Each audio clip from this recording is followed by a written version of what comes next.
할렐루야. 고맙고 감사하신 하나님 아버지 감사합니다. 본격적인 여름이 시작되는 6월의 셋째 주 수요일입니다.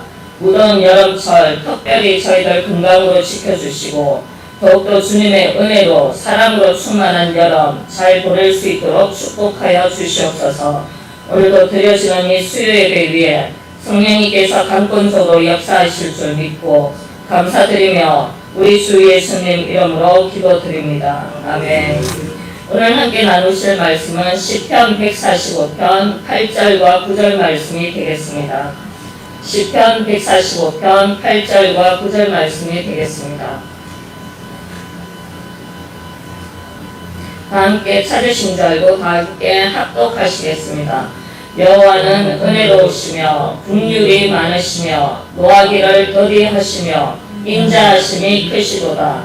여호와께서는 모든 것을 선대하시며 그 지으신 모든 것에 긍휼을 베푸시는도다. 아멘. 오늘 말씀의 제목은 은혜와 긍휼이라는 제목으로 말씀을 나누겠습니다. 오늘이 정확하게 2025년 6월 18일 수요일입니다. 2025년도도 1년 중 반년이 얼마 남지 않은 오늘인 것도 같습니다. 어느덧 봄이 지나고 여름이 접어들었습니다. 정말 세월이 유수같이 빨리 손살같이 흐르는 것도 같습니다. 요즘 만나는 사람마다 듣는 말이 하나 있습니다. 모두들 시간이 너무 빨리 간다. 무슨 시간이 이렇게 빨리 가냐며 한탄들을 하곤 합니다. 우리의 인생의 시계는 졸지도 않고 계속 움직여서 어느새 오늘 이 시간도 몇 분 초가 쉴 새 없이 달리는 것만 같습니다. 우리의 나이가 들어감에 따라 분명한 것 한 가지는 여러분들도 아마 다 느끼시리라 믿습니다. 인생의 주인은 내가 아니라는 사실입니다. 내 몸인 것 같지만 사실상 내 몸이 컨트롤을 하며 움직이는 리모컨의 주인은 바로 전지전능하신 우리 하나님 아버지라는 사실입니다. 이것이 곧 오늘 본문 말씀은 이렇게 말하고 있습니다. 여호와는 은혜로우시며 라는 말씀이 서두에 등장을 합니다. 바로 하나님의 은혜가 오늘 이 시간까지 우리들을 지켜주셨습니다. 아니 지켜내주셨습니다. 하나님의 은혜로 우리는 이 자리에 그 모습이 멀쩡하게 이렇게 앉아있게 된 것입니다. 내 인생 뒤돌아보면 하나님의 은혜가 아닌 것이 하나도 없습니다. 정말 하나님의 은혜라는 수식 앞에 인간으로서는 더 이상 할 말이 없게 만드는 것도 같습니다. 우리가 은혜라는 수식 앞에 무슨 말이 필요하겠습니까? 무슨 할 말이 있겠습니까? 말 그대로 모든 것이 정말 하나님의 은혜인 것입니다. 특별히 은혜로 우리는 가장 소중한 구원을 받았습니다. 하필이면 그 은혜가 하나님의 귀중한 그 은혜가 나에게 오게 된 것입니다. 이것이야말로 은혜 중에 은혜인 것입니다. 그래서 사도 바울은 고린도전서 2장 2절 말씀에 내가 너희 중에서 예수 그리스도와 그가 십자가에 못 박히신 것 외에는 아무것도 알지 아니하기로 작정하였습니다. 네, 정말 맞습니다. 우리는 알지 않아도 되는 것들을 너무 많이 알고 있습니다. 지금은 정보의 홍수 시대라 수없이 많은 정보가 폭포수처럼 하루에 쏟아져 나옵니다. 어쩌면 우리는 정보의 홍수 시대에 정말 살고 있는지도 모르겠습니다. 정보로는 거의 여러분들 보면은 박사급 수준이 된 것도 같습니다. 세계는 지금 급변하는 혼돈의 시대가 되었습니다. 너무 빠르게 모든 것이 변하고 있는 것입니다. 그리고 엄청난 뉴스들이 날마다 쏟아져 나옵니다. 이때 우리 믿는 자들이 해야 할 것은 무엇이겠습니까? 어떻게 살아야 우리의 신앙을 바르게 유지할 수 있겠습니까? 바로 사도 바울의 고백이 오늘 우리의 고백이 되어야 하지 않겠습니까? 예수님의 십자가에 못 박히신 것 외에는 아무것도 알지 아니하기로 작정하였습니다가 우리의 고백이자 작정이 되어야 하겠습니다. 이것이 우리가 하나님의 은혜를 잘 유지할 수 있게 만드는 큰 비결이라 해도 과언이 아닌 것입니다. 다시 본문 말씀 시편 145편 8절 말씀으로 돌아가서 노하기를 더디하시며 인자하심이 크시도다 라는 말씀이 나옵니다. 저는 여기서 노하기를 더디하시며 라는 이 말씀이 너무 와닿았습니다. 더디하신다는 것입니다. 노하기를 바로 하지 않으시고 더디하신다는 사실입니다.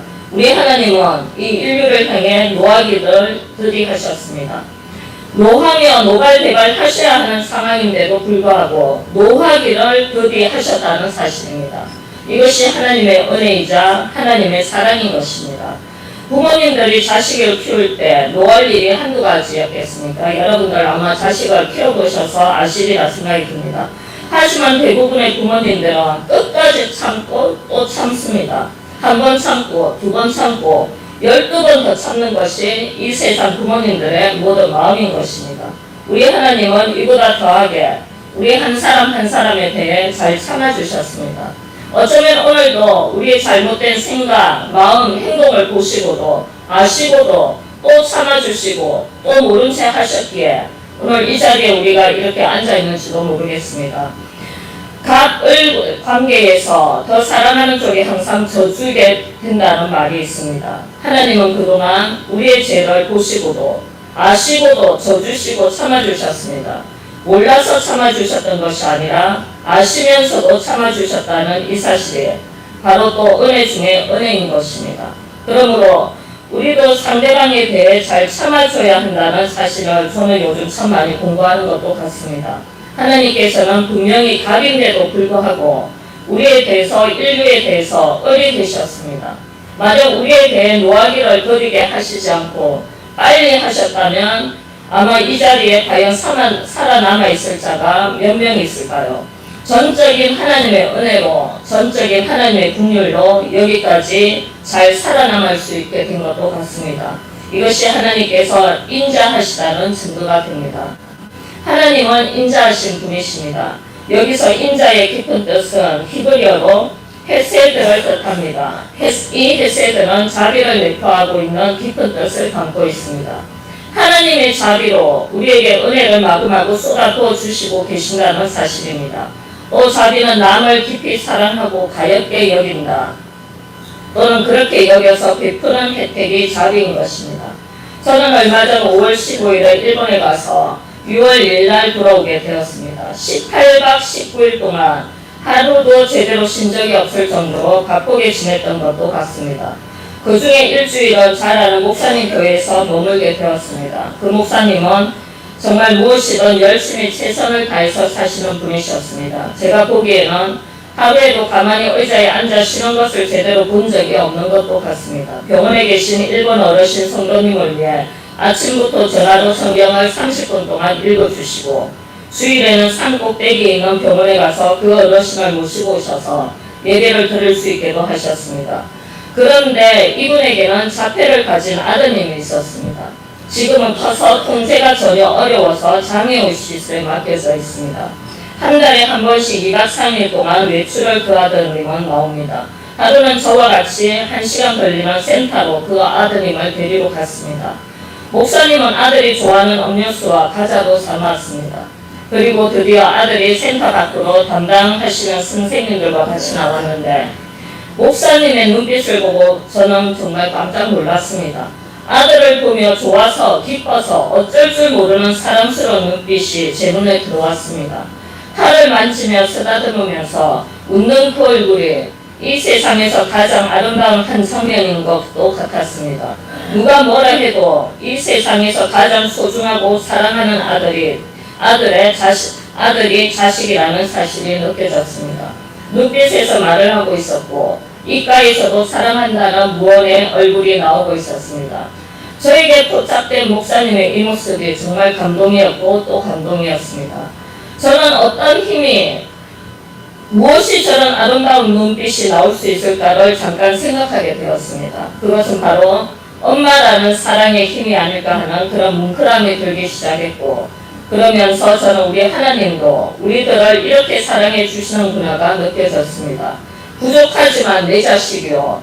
좀 아프지만 사랑하는 내 자식을 가진 목사님 마음처럼 부족한 나를 좀 아픈 우리들을 하나님은 한없는 사랑으로 자비로 은혜로 지키시고 보호하시고 계신다는 사실이 확 느껴졌습니다. 그리고 목사님의 말을 듣고 또 큰 깨달음이 왔습니다. 자폐의 특징은 자기가 하고 싶은 것만 하고 하고 싶은 대로 행동하지 남의 말은 절대 듣지 않는 것이 특징 중에 특징이라고 말씀하셨습니다. 이 말을 듣는데 저는 정신이 번쩍 드는 것 같았습니다. 육적 자폐도 큰 아픔이자 문제이지만 영적 자폐를 생각하게 되었습니다.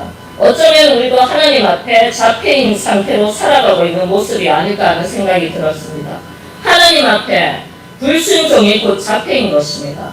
내 멋대로 생각하고 말하고 행동하는 것이 자폐인지도 모를 일인 것입니다. 하나님 말은 절대 듣지 않는 것이 자폐 중증의 수준인지도 모르겠습니다.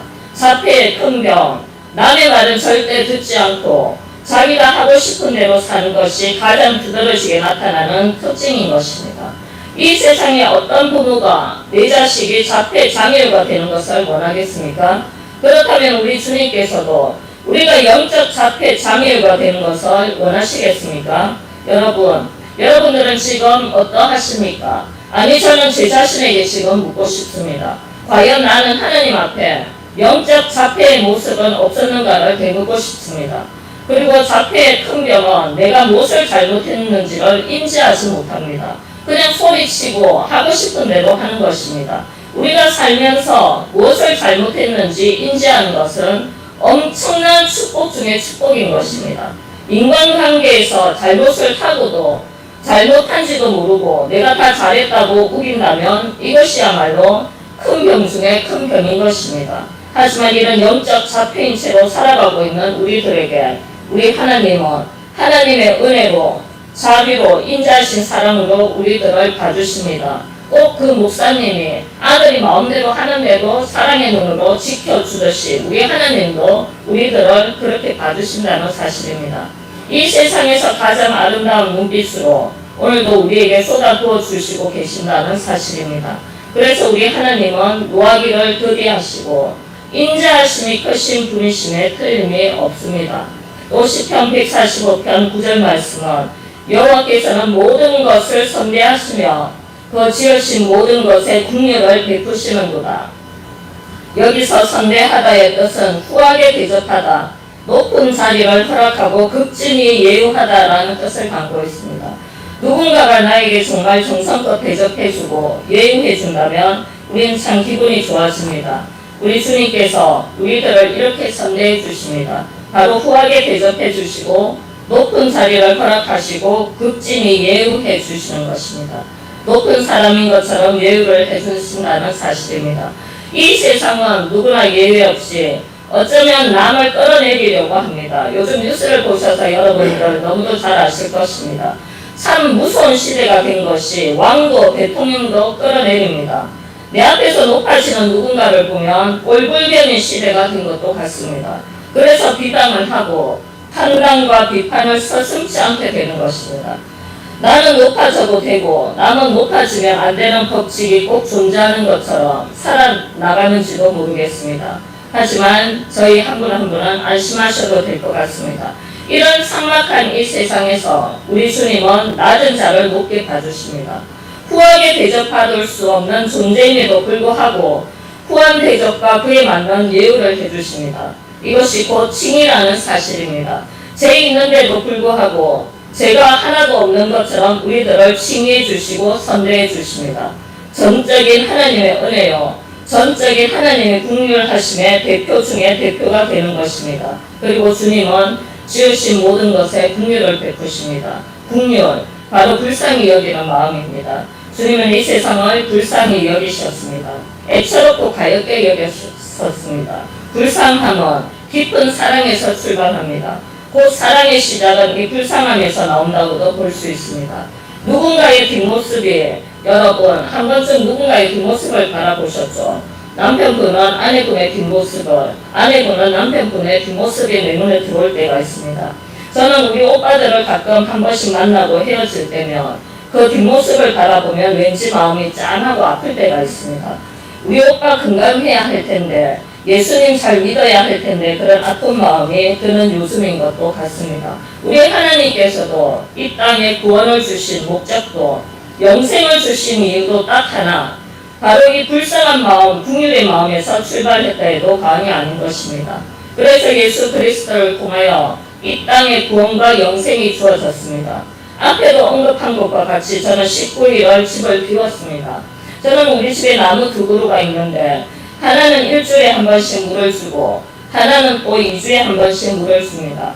지금 6년째 저랑 같이 하고 있습니다. 키우고 있는데 일본에서 나무에 물을 못 주는 것이 신경이 쓰였습니다. 지난번처럼 축축 처져서 다 죽어가면 어쩌지 하는 걱정이 들기도 했습니다. 나무가 죽는 것이 불쌍하고 싫었습니다. 그런데 집에 돌아와서 보니 가기 전과 똑같이 꼿꼿하게 잘 버티며 서 있는 나무를 보고 너무 기특하고 고마웠습니다. 우리도 마찬가지입니다. 우리가 힘들 때, 쓰러지고 싶을 때, 더 이상 못 버틸 때 우리 주님을 믿고 이 나무처럼 꼿꼿하게 잘 버티며 있어줄 때 주님께서는 우리들을 얼마나 불쌍히 여기겠습니까? 못 버틸 줄 알았는데 지금 버티고 잘 버티고 있네. 나를 신뢰하며 잘 믿고 서 있네라며 우리 주님께서 얼마나 기특하고 대견히 여기겠습니까? 그러면서 우리 주님께서 제가 나무에 많은 물을 주고 이렇게 하듯이 우리 주님도 그런 한 방으로 우리들을 축복해 주시고 도와주실 것입니다. 이것이 오늘 말씀의 제목처럼 하나님의 은혜와 긍휼인 것입니다. 오늘 수요일, 오늘 하루도 우리는 주님의 은혜로 주님의 긍휼하심으로 우리가 보호받았다는 이 사실 하나로 흡족한 오늘, 이것이면 충분한 오늘이 다 되시기를 여러분 간절히 바랍니다. 기도하겠습니다. 오늘도 여러분 이제 6월달이 다 지나갑니다. 반년이 다 지나가고 정말 시간이 손새같이 가고 있습니다. 여러분 이제 6개월만 있으면 여름만 지나면 곧 겨울이 다가옵니다. 가을은 요즘 없죠. 여러분들 그래서 올 6월 지금 말을 달리고 있는 이 시점에 여러분들 한 가지 소원을 놓고 오늘은 좀 기도를 하겠습니다. 여러 가지가 아니고 딱 한 가지